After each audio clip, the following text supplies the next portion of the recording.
What's up, folks? Welcome to my random stories, documentations, and atik-atik.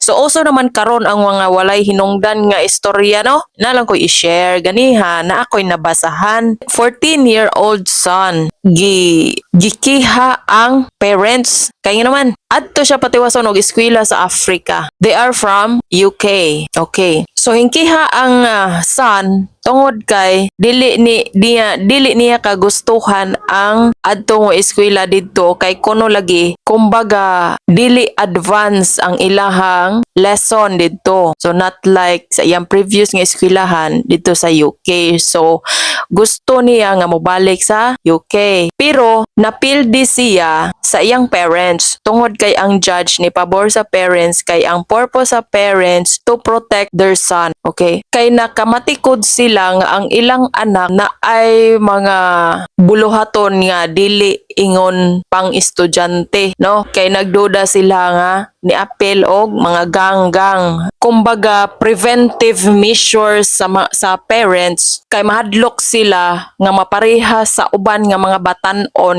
nga madunggaban ras kalsada, no? Mao to nga ilang gisiguro og layo ang ilahang anak adto sa Africa. So, na siya'y pagtulon kay isip kita mga ginikanan, di lang puro kwarta ang atong i-provide. Ato gong bantayan ato ang mga anak kung may mga lihok nga dili na ba siya usual nga ginabuhat nila, no? Kay mintras matabang pa ato gunang i-guide atong mga anak, o di ba? So, maora na akong ma-share karong buntaga. Daghang kaayong salamat o God bless everyone.